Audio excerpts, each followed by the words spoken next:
2 stories of an open bar. You're welcome, M&A Forum. Obviously there's food there. There's four supercars. There's outside. I know this like the back of my hand, but I'm already thinking about something else. And I just lost what I was about to say. And poker. Sorry. So we've got the fire finance, and we've got some poker for you and an open bar. It's I'm expecting about 200 people there, so it's a lot of like kind of Houston's financial scene.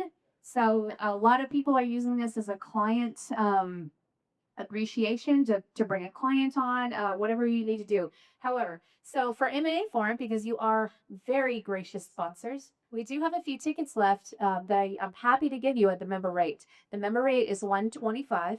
The current non-member rate is $150, and on Monday, which I just found out yesterday, is Memorial Day, it is about to be raised to $175. So I'd love to be able to save you about $50. So on here, it's throwing me off because I can't see this. I'm sorry, I'm so visual. So on the left of your screen there, that QR code, that's the link to register. And then on the right, that QR code where it says talking, that's actually a link to my personal LinkedIn. And so there's a lot of information on there too. So if you have any other questions, please let me know. We do have another report. It's not working, so we got I'm really excited. Hi, Elizabeth. Wait. Help her and signal her. Okay. And we also have a couple sponsors in the room as well. So thank you so much you can just point to me for your time. Or that's fine. Or you just slide through. Let's just do, I'll point to her. I'll point to her. Okay, real quick, we're going to get rolling. But I do want to introduce our speaker today. I had the benefit to meet Jacob a little bit over a year ago at the event. He came in and spoke, and it was interesting because I think he was first when everything kicked off. And I remember thinking after he spoke, I thought, and this guy is inspirational. So we went to breakfast. I heard the story again. And then all of a sudden he's on TV, and then he's famous, and now here he is with us today. It's pretty amazing. But it was really cool because we probably had, we had some LinkedIn exchanges, kind of like what you do when you're out in social networking and, using the tools as you should. But I was like blown away how quick he was. So it was just, hey, Jacob, can you come speak with us? And he said, when and where is it? I'll be there. And that's the kind of guy he is. If you see him out in the world, and if you're not following him, I want to tell you in advance, do it. He every week he typically shares a form of inspiration on his page. He's going to tell a little bit about the story today, but it's one of those things that I stop and read every time, because if they used to be feeling better, reminds me of why we get up and what we do every day. He is an inspiration to me. He's a man of God, man of faith, and loves his family, and then also out in the community and the marketplace, really trying to make an impact. It's one of those things where sometimes I'm sure you've been there where we go and we're like, why do we do what we do? We're trying to get inspired and motivated. He's one of those guys that you can plug into, and they're going to re-energize you when you get a chance to. So this is a great opportunity for our audience today. I'm so grateful to have Jacob joining us. He's the founder of Dig World. So Jacob, why don't you come up and let's give him a round of applause real quick. Thank you, brother. Appreciate it, man. Thank you. Is this microphone on? Is it on? No. This thing. There you go. Boom. Now you're on. Now we're on. Awesome. There we go. Let's see. I think they told me. Okay, perfect. I don't have a clicker, so we're going to roll with this. But, man, thank y'all so much for letting me be here today. It's an honor to spend some time with you. I promise you a couple things. One, I'm going to do my best to keep you awake. I know you just ate lunch. And then we're going to get out of here on time. That's always one of the things you always worry about with a keynote speaker. You're like, hey, dude, we have to go back to the office, right? So I promise you, I'm very conscientious of the time. I promise you we will be out of here on time. But I do want to make sure we have enough time at the end for Q&A. That's one of my favorite parts. I'm an open book. You're going to hear our story today, and it is an open book, but would love to share any more information as we go along during the Q&A. Some ground rules for my talk today. One, I am a mover. I've promised my buddy here I'm going to do my best to stay from here to here. That's going to be a challenge for me, so I'm going to be working through that as we go along. But one of the things about the talk that I'm going to give today is I found early on that I would leave the audience and people would come up and we would talk afterwards and they would almost leave a little stressed out. That's quite the opposite of my goal today. My goal today is hopefully leave you encouraged, maybe even a little inspired. But to do that, we have to set a very foundational, fundamental ground rule that no matter how you are wired, that's how I need you to hear this talk today. I don't need you to hear this talk from an entrepreneur to go be an entrepreneur. That's furthest what I'm going to push you to do today. I hope by the end of the day, you're leaning more into how the good Lord has created you to be, how that you are wired to be, and that is your calling and your longing to be in this world. So I always talk about there's a spectrum in life of how we kind of live on this entrepreneurial spectrum, right? So over here, we have the most amazing, beautiful human in the world, my wife. She hates change, all right? She's a CPA, no offense CPAs. She hates change. We just had my son's 5th grade finale. Tonight we're having my daughter's kindergarten finale that she's gonna go to 1st grade next year. That's too much change, is that we're going from kindergarten to 1st grade next year, right? Like that just rattles everything. All right. So we don't like change, but we are highly intelligent and we love working hard and all those kind of things. But we were right here and we want to do the same thing every day, rinse and repeat. Over here, you've got me who absolutely hates doing the same thing 2 days in a row. If we are doing the same thing 2 days in a row, pluck my eyeballs out. Right? I can't do it. I'm not going to drive any value. I'm not going to bring any value. I'm going to be just, you're going to see a glazed over look. I have to have constant change, and I thrive off of constant change. So no matter where you are today, this talk is applicable to you, is my point. If you're way over here like me, and you're go, go, go, and you want to do this and that and this and that, or you're over here and you want to do the same thing every day and you want to sit in Excel and you want to just continue to crush spreadsheets, fantastic. I want you to confidently lean into that. Because the worst thing that could happen today is we leave today and you go, man, I don't know if I could do what he talked about. I don't know if I'm wired enough or that way to do what he talked about.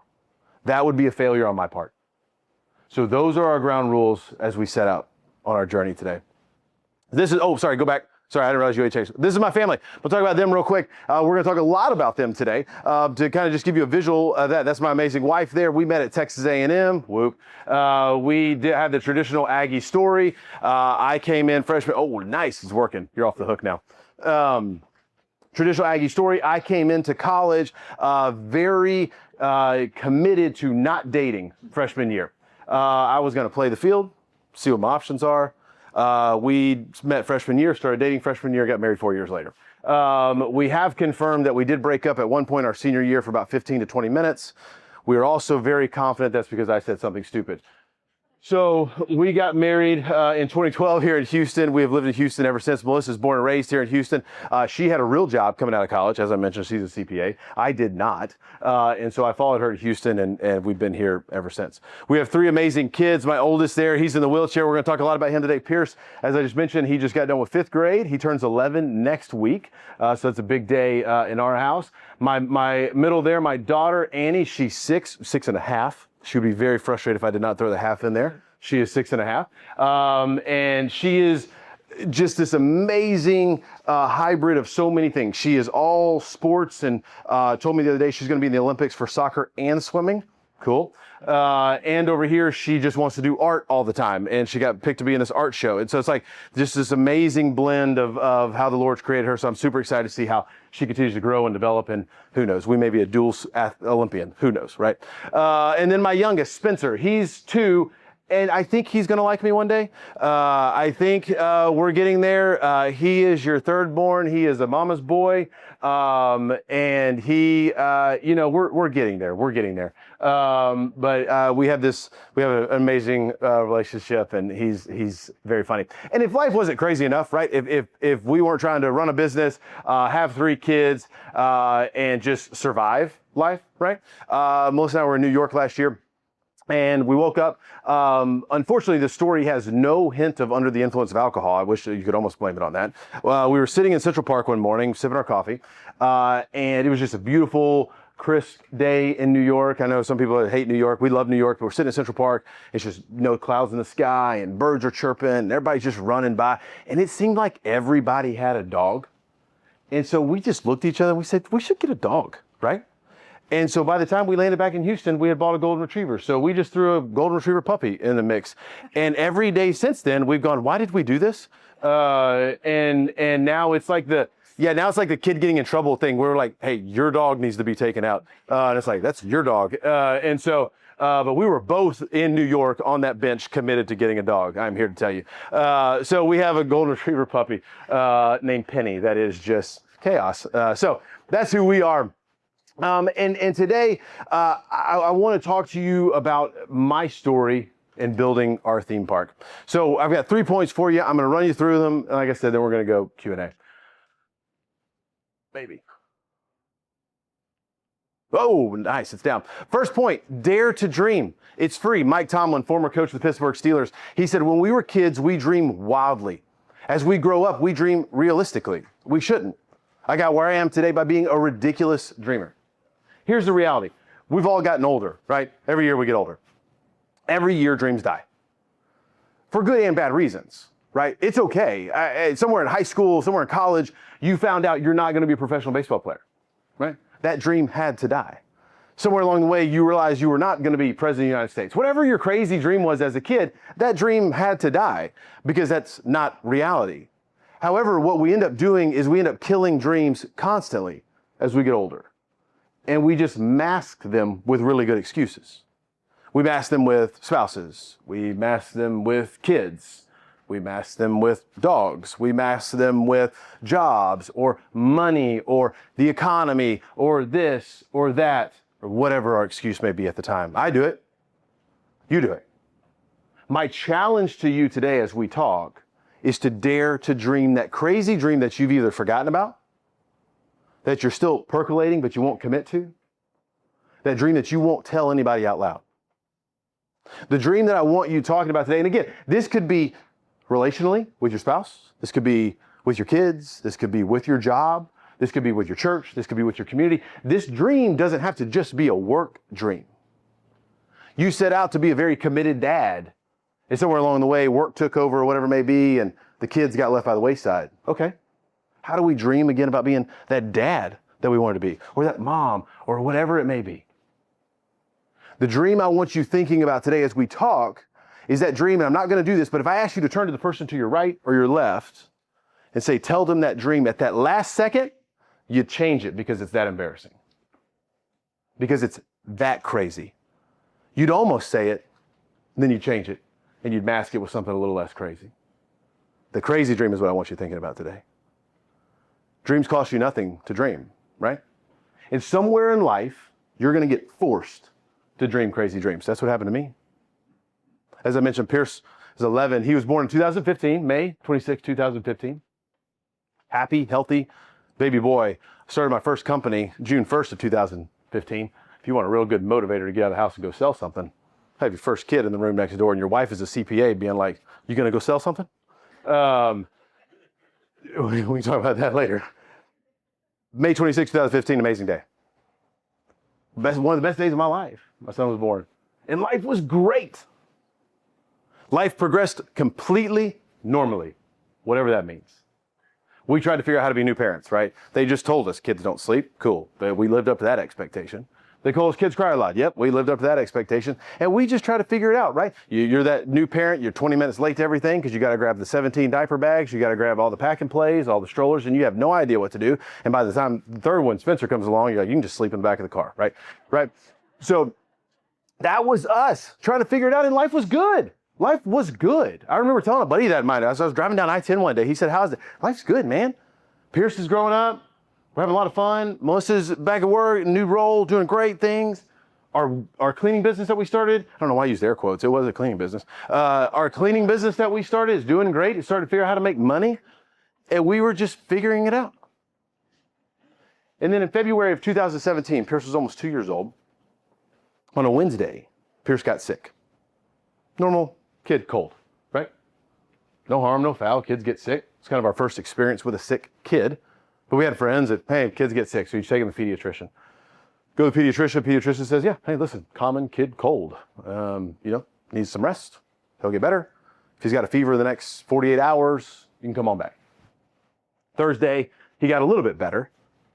And then Friday, He got worse again. So Melissa took him back to the doctor and they said, hey, we still pretty much stand by what we said the other day. Just kid cold, no harm, no foul.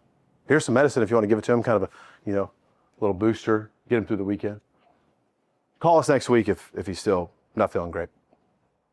That afternoon, I had come home from Austin. I was in Austin for a meeting. And when you have a kid, I was told this, and then when you have a kid, it becomes reality. You can see sick eyes, those are your parents. Yeah. You look at your kid and you're like, oh, you're sick, or you're getting sick, right? Like you just see it in their eyeballs, right? And man, when I walked in, Pierce didn't just have sick eyes, he had dead eyes. And my wife and I, we said, something's wrong. And that mother's intuition just said, I know that something's wrong. So we took him to a little ER right outside of our neighborhood, and we just said, hey, listen, we think something's wrong. Can you just look at him? Like, we've been to the pediatrician, we've done this, they've prescribed this medicine. Can you just check him out? Because we think something's wrong. Did some chest scans and listened to his lungs. They said, hey, we agree with your pediatrician. I'll never forget, they gave us a blue bottle of Pedialyte. They said, here, just have him drink this. He just needs some fluids, needs some rest. Go home, get some rest, you'll be good. Okay, all right. We've now checked off with however many doctors we could. Go home, go to bed. Next morning, you wake up on a Saturday morning. I can tell you everything about that Saturday morning. I can tell you what I was wearing. I can tell you I was barefoot. I can tell you I was wearing black Nike shorts. I was wearing a maroon A&M pullover. And I was sitting on the couch, exactly where I sit most every day. And I grabbed my cup of coffee and I was going to turn on the news or sports or whatever. And again, that mother's intuition kicked in. She said, hey, he's sleeping too long. I know him well enough now. He's sleeping too long. I'm going to go in and check on him. And so she went into his room and I heard a scream that I hope to never hear again. I can hear it in my head. I can hear it right now. And she came rushing out, holding him. And when I say he was limp in her arms, I'm talking dead body movie. Think limp, completely limp in her arms. And it was one of those things, she comes out screaming. We look at each other. We just go straight to the car. Neither one of us have shoes on. We both got our pajamas on. We just get the car, throw it in reverse as fast as I possibly can. We speed out of the neighborhood. We go right back to that same ER. And I remember running in just screaming, keep him alive. Please just keep him alive. And they go in, they're thrown off, right? This is the ER right outside your neighborhood, right? They're set up for broken bones and rolled ankles. They're not set up for life-saving trauma on a Saturday morning. So we go in and they start pumping it full of drugs. And they call an ambulance. Finally, the ambulance comes. They take us to Texas Children's West Campus. This story is always a little bit easier in Houston because you can understand what I'm talking about. They take us to Texas Children's West Campus and they put us in the trauma unit there. And when they go in, they start doing all these scans on him. And Dr. Chenoy, I'll never forget, he looked at me and he said, Dad, we got to get this kid down to the med center. Sure, I'll follow your lead, brother, whatever you want to do. And if you work, I always tell people, if you work at Texas Children's, in my humble opinion, I am very biased. I'll go ahead and say that. But if you work at Texas Children's Hospital, I think you're part of the Navy SEALs of healthcare, in my opinion. I think you're some of the best of the best. I grew up around healthcare workers. I think most of all healthcare workers are great. But I think if you work at Texas Children's, I think you're an elite force. Within Texas Children's, there's a subcategory of an ICU transport team called the Kangaroo Crew. You've probably seen their ambulances around town. You may not know what they're for. Those are ICU nurses and doctors that are a specialized unit that goes literally around the world to pick up kids in airplanes, helicopters, and ambulances to get them back to Texas Children's for life-saving care. That team is SEAL Team 6, in my opinion. The exact is true for the SEAL Team 6, real SEAL Team 6 and Kangaroo Crew. You never want to see them. And if you do see them, something bad's going down, right? They rushed in. I remember the lead doctor or lead nurse came in. His name was Tony. Tony came in, put his arm around me. He said, hey, Dad, I need you to listen to me. I'm in charge now. We're going to take Pierce. We're going to get him down to the med center. We're going to get us some care down there. I need you to ride in your car and Mom's going to ride in the ambulance with me. Okay. You got me? Yeah, got it. Sounds good, Tony. What I would later learn is that Tony would get into his car or into the ambulance and look at his partner and say, that dad's not going to see his kid alive by the time we get to the hospital. No way he makes it. Luckily, Tony was wrong. We get to the med center. They rush us in. They start doing test after test after test. They come in a few hours later. They say, hey, good news, bad news. Good news, we know what it is. Bad news, we know what it is. He's contracted bacterial meningitis. He's got the worst kind, and he may not make it 48 hours. So what do? We wait. Saturday turned into Sunday. Sunday turned into Monday, and he got a little bit better. And on Tuesday, they take us to a step-down unit.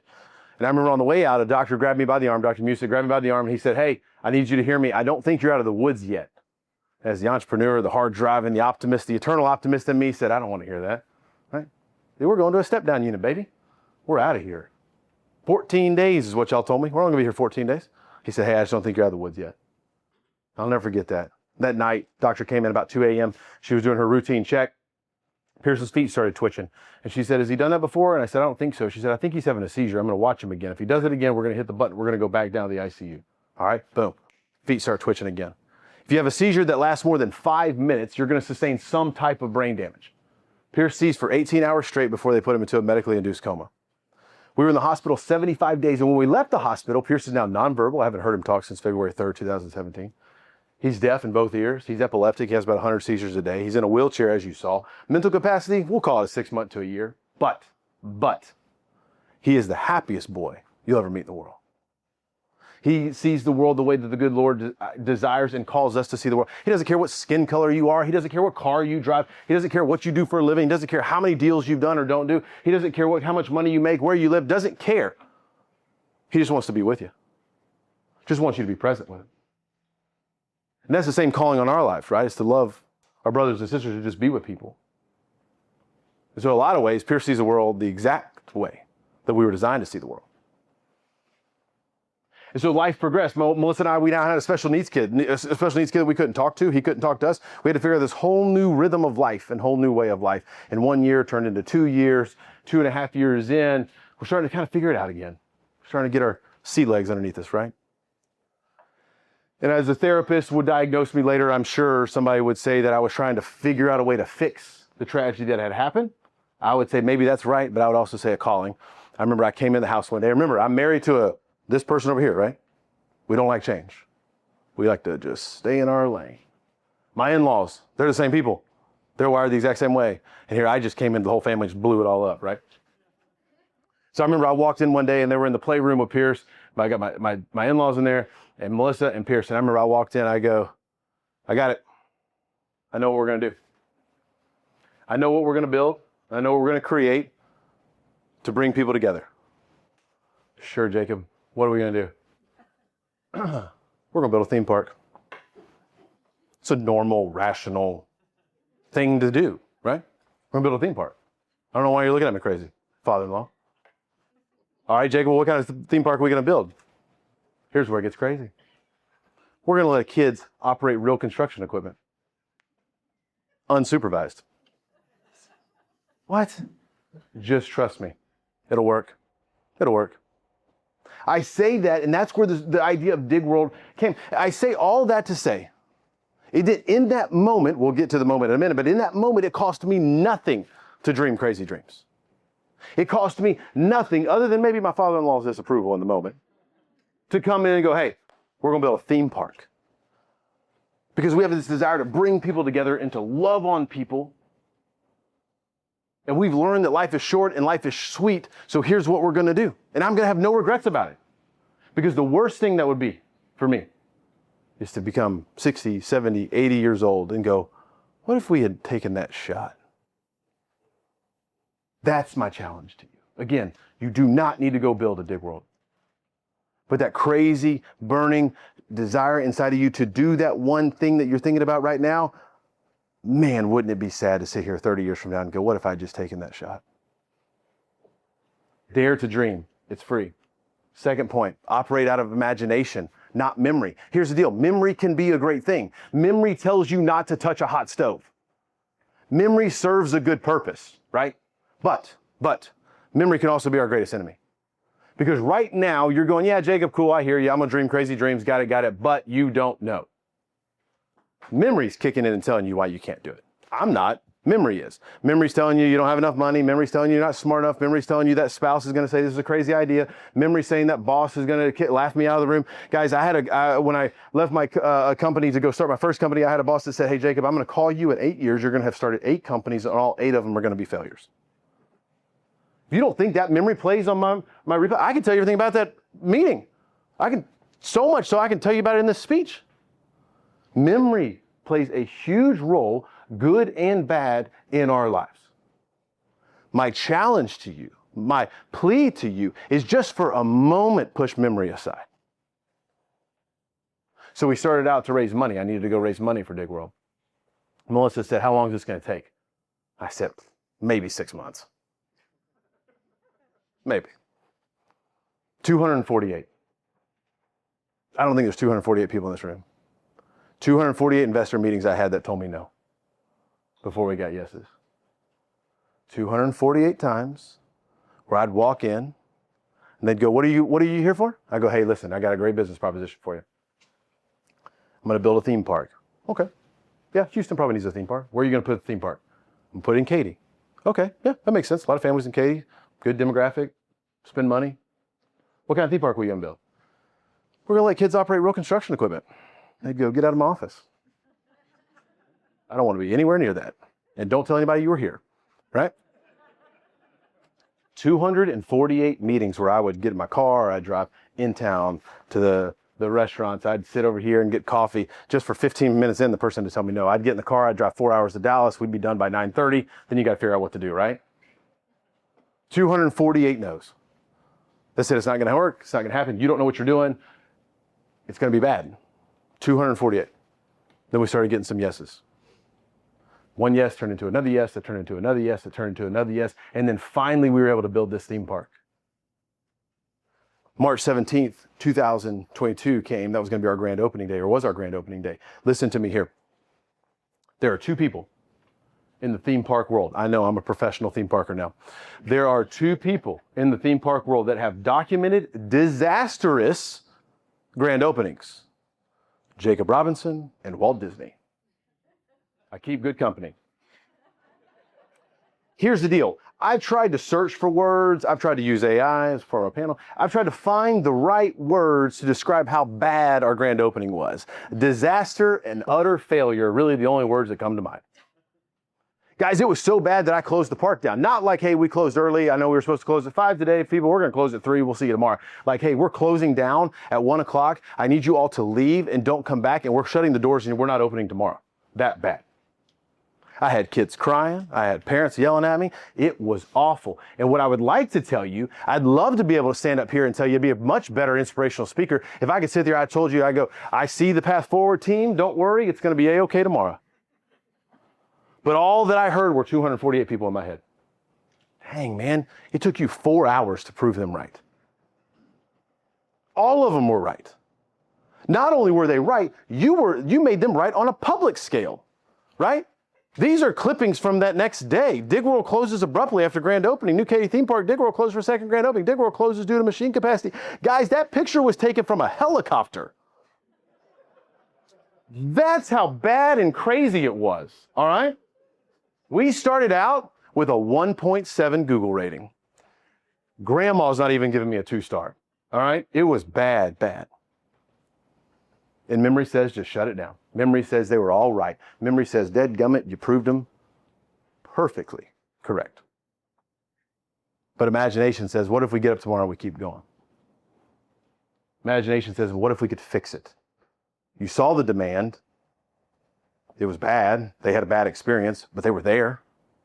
So what if we fixed the problems? What if we kept going? What if we pulled ourselves up, right?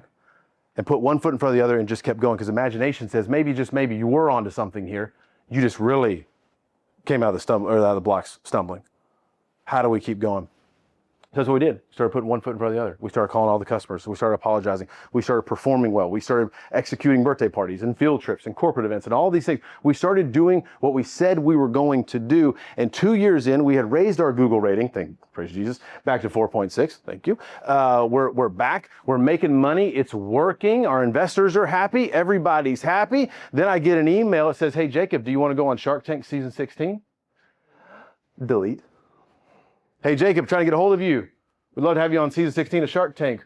Where's my IT compliance guy in here? Yeah, you'd have loved it. I deleted it. I thought it was spam. I wasn't even going to open it, right?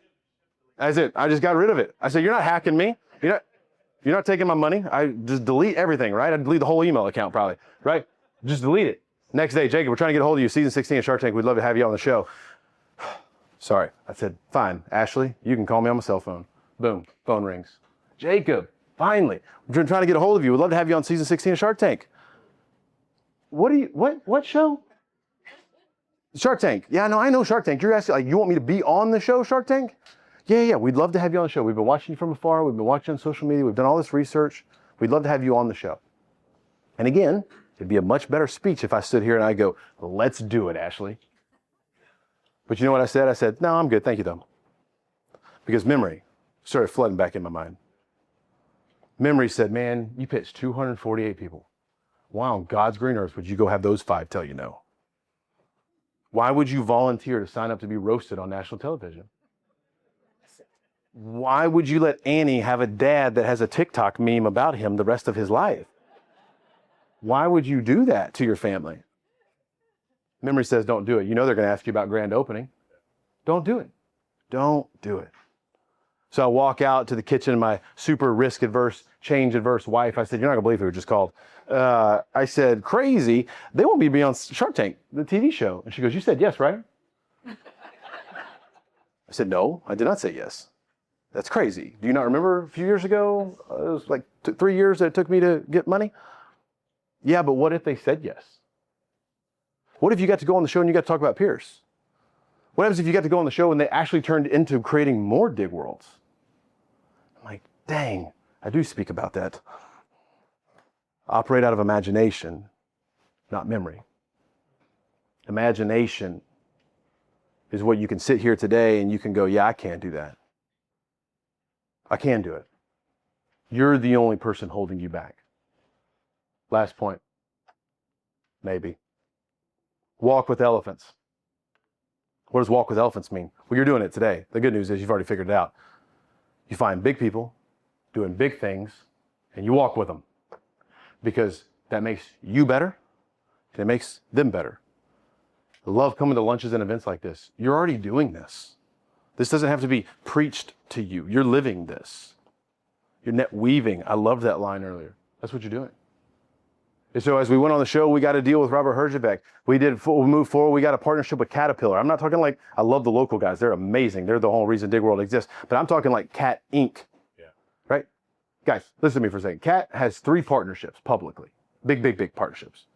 National Hockey League, Major League Baseball, and Dig World. Somebody's going to get fired, right? Like when they figured this out. This is crazy. It's crazy. Some of you know the guys on the far bottom right. That's Dude Perfect, the largest family YouTube channel in the world. Every Dig World going forward is going to have a Dude Perfect section. First thing that they publicly branded with, adding traction. These are the elephants that we get to walk with, and it's crazy. And I'm so honored and humbled and thankful that we get to walk alongside them, but it's because we asked. We just asked. And so as you sit here today and you go, yeah, but I don't know how to do all these kind of things. I don't know how to go build this business. I don't know how to do this. I don't know what to do next. Just do something. Just talk to somebody. Just start walking with elephants. That would be my challenge to you today. I grew up in Nacogdoches, Texas, and there was a speaker that would go around town, and people loved to go to his conferences or to his speeches. His content was good, and what he would talk about was good. But the real reason people went is because under the seat that you were sitting in, he would leave you a $100 bill. I always thought, wouldn't that be amazing to do one day? I did not do that today. But what I have done is I'd love to give you free tickets to Dig World. And here's my ask. That code right there at the bottom, host 26. If you type that in when you go to checkout, it'll cancel out all of your fees. If it doesn't, there's my email address, email me, but it should work. Here's my ask, come, please, enjoy the park. But also if you're sitting here, you go, hey, I don't have kids, my kid's too old, whatever it may be, great, gift them to somebody. That neighbor, that coworker, that person that you know that's having a hard time, as they're looking at summer and the stressed out parent that's like, what the heck am I gonna do all day with my kids? Give them this code. I'd love to host them. We'd love to show them a good time this summer. And we'd love for you to come experience Dig World. But as I close today, my plea to you as you go back to your office, your house, whatever you may do as you start on this week, is dream crazy dreams. Because it could change your life and change your family's life. Ignore your memory and live out of some crazy imagination and continue to do what you're doing today and walk with elephants. Thank you. Thank you. Awesome, right? A little bit of change starting to work, but I thought it was an amazing opportunity for today. We actually had some time left over for questions, so we definitely get some questions to take. And I'm going to go first because we left this part out of your speech for the first time. Can you walk us through where you got the idea, what you used to do, Pierce, Yeah. Where Dig World came to mind. 'Cause Yeah. it's touching to me. I just love the story. Yeah, thank you. Pierce has always loved construction equipment, garbage trucks, dump trucks. And there's very few things that stayed pre-brain injury and post-brain injury. And his love of construction equipment, garbage trucks, and dump trucks is one of those things that stayed. His also the love of Chick-fil-A and Cane's are the other things that stayed. But what we would do is we just go to job sites, right? And he just sits in his wheelchair, stroller, whatever it may be. And we call it the happy flappy. He just flaps real hard. And whenever he sees it. And so what we just said is, hey, that's why we had this idea of construction theme park. You always go, exactly, like, why? Well, it's because Pierce loves it. That's it. That's at the end of the day, that was it. Yes, I think other kids loved it, and I knew we were onto something. But at the end of the day, my kid loved it. And we were building the park, again, as a selfish dad. I was building the park where he could have a great time. And just was hoping and praying that a lot of other people would as well. But man, he loves construction equipment. Are you a Taurus or a Pisces? Oh man, I actually don't know the answer to that question. When were you born? June of '88. Neither. Oh, That after the 240 Hey. instead of saying no. yes. Then you started getting yes. Yes. Why? Shit. Is Leoin is what shifted. Leoin is, I put him in the category of my second dad. And I have an amazing family, amazing dad and mom. But Leoin, my best friend, we were friends college, is his dad. And we were in Dallas, and I would go to Dallas a bunch to pitch people and couldn't afford a hotel because we had no money in the bank account, clearly, for Dig World. And so I would stay at Lee and Debbie's house. And it was kind of just my makeshift hotel. They would just, here's the key. We're here, great, not whatever. I remember I had a couple meetings, so I told them, I was like, hey, I'll be back home late, whatever, I'll see y'all in the morning. And when you first walk into their house, there's like Lee's sitting room kind of thing right here, and he was watching the Rangers. And he said, so I opened the door and he's still up, he said, hey, just come sit with me. And I said, or he goes, how'd it go? And I go, how do you think it went? He's like, no. I said, yeah, another no. And he said, how many more you got in you? And I was like, I have no idea. I don't know. And he said, why haven't you pitched me yet? I said, because you're family. I said, I wasn't going to put you in a spot to have to say no. And he said, man, I've got grandkids that love construction equipment. You should pitch me. And I didn't know he had already written me a check. And so him and Debbie gave me a check. And thing about raising money is people will invest after somebody's already invested. Right? You need somebody to be the first one. And so after you have the first one, then the snowball starts to happen. It's not as intimidating. It's not as fearful, all of the things, right? And so Leoin is the reason that snowball got kicked going downhill. So I'm forever thankful for him. Jacob, Hey, Edwin March, you were saying, amazing story. thank you. You talked about Jesus Christ. Yeah. I'd love to learn more about the faith side of things. Yeah. Like, how did that play into the decisions and just the obstacles itself? Yeah, thank you. People always ask, like, why did you not stop at 245 or 240 or 100 or whatever? And it's hard to answer that question because a couple reasons. One, I always tell people, if you're going to be an entrepreneur, you're going to do a startup, like, you got to have extreme conviction about your idea, right? Because a lot of people are going to say no, or I don't get it, or doesn't everybody already do that? There's going to be the craziest things, right?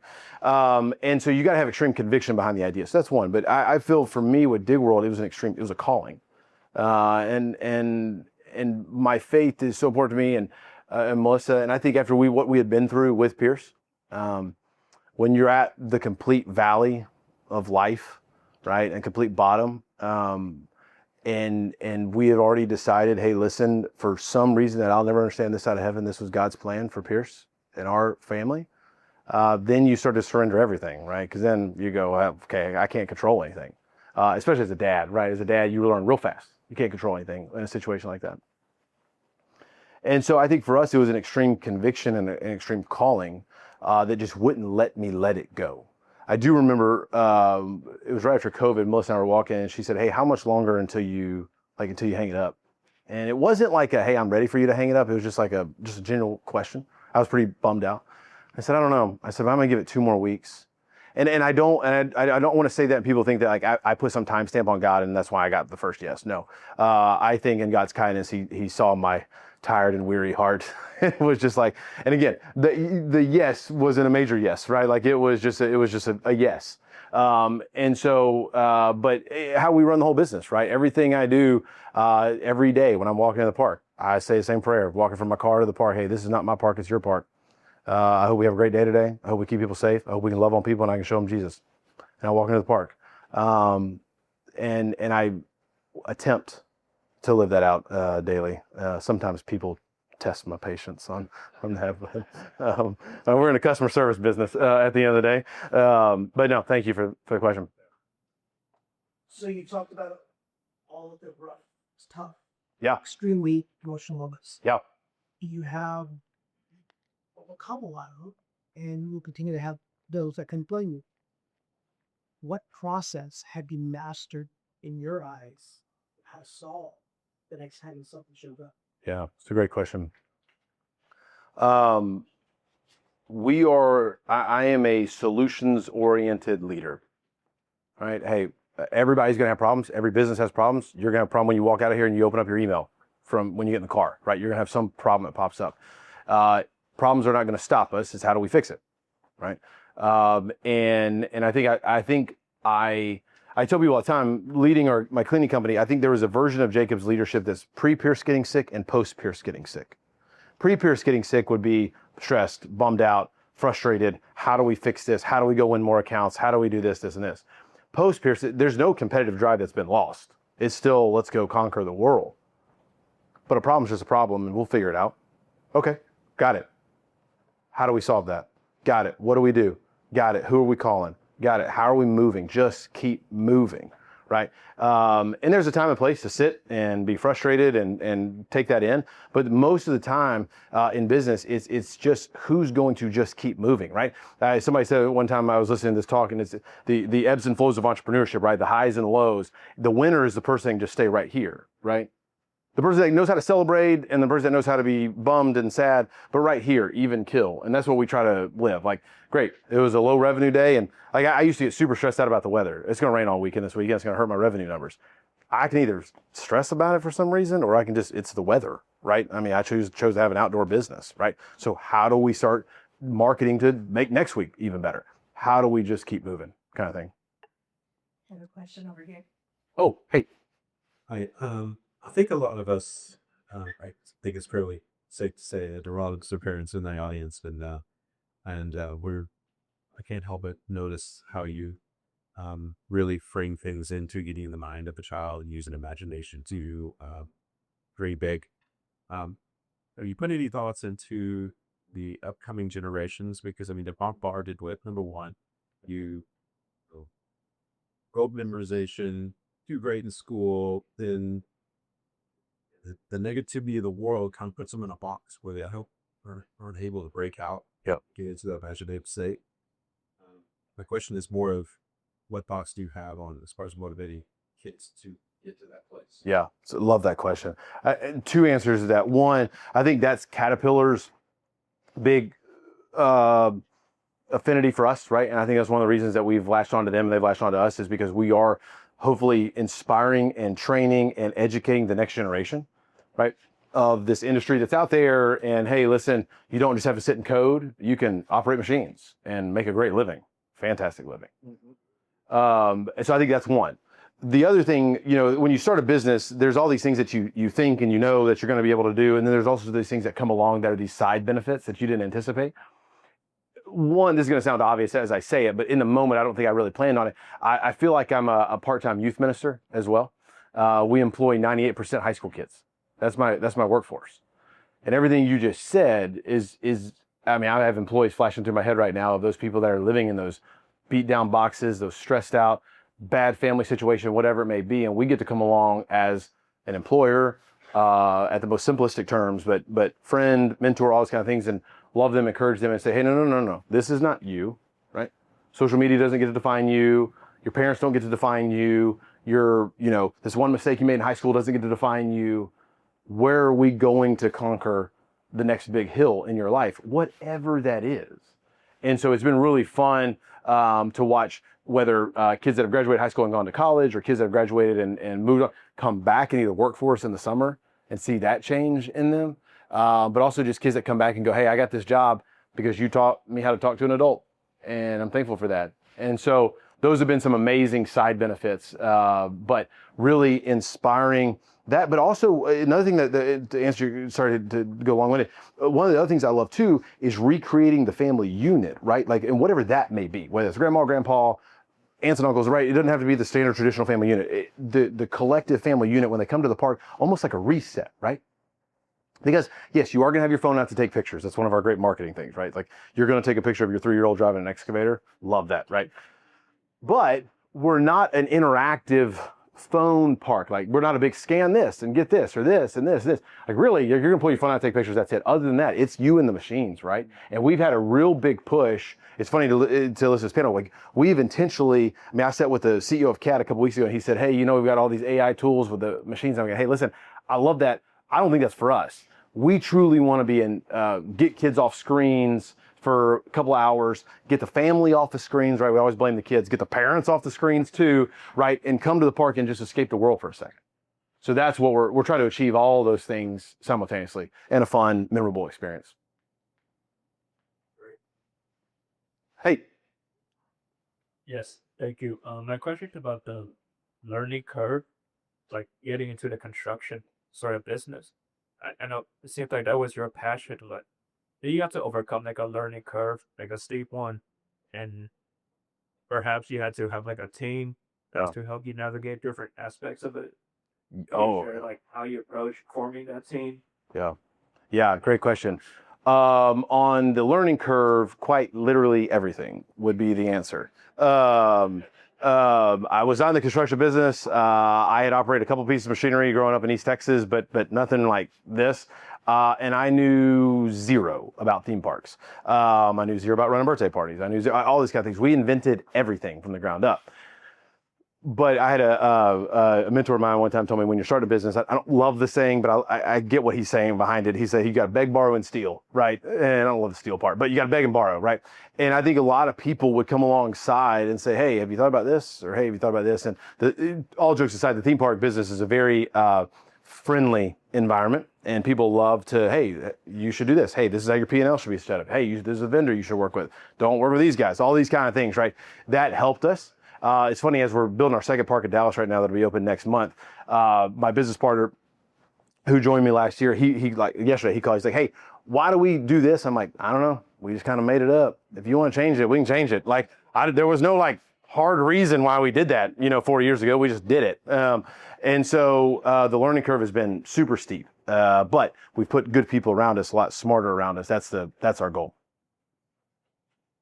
Hey guys, that was fantastic. We'll give a round of applause. Thank you. Thank you. Jacob billed by the hour, so you cannot stay and talk to him afterwards. So sorry, that's not who he is. I'm sure he'll stick around if you have more questions. He's a great guy. Stick around, spend some time with him. Just a reminder, as you guys get ready to wrap up, stay plugged into our social media pages so you can stay in tune on what's happening with our upcoming events. Always stay plugged in with us, and then big. What? Yeah, okay. I broke the silence. Sorry. So I was just going to be a little housekeeping reminders about the name tag. Housekeeping. Some of you got the reference. All right. So housekeeping would say, please put your name tags up, and hey, thank you very much, guys, for your time today. Stick around if you want to get some pictures after the meeting, and we'll see you guys next month. Thank you, everyone. Thank you. Oh, hey, God, I'm so sorry. I had like one more. This is a plug. Hey, one more thing. I'm like Columbo. I had to Jacob. I thought each quarter I host a men's leadership breakfast. We do it every quarter. It's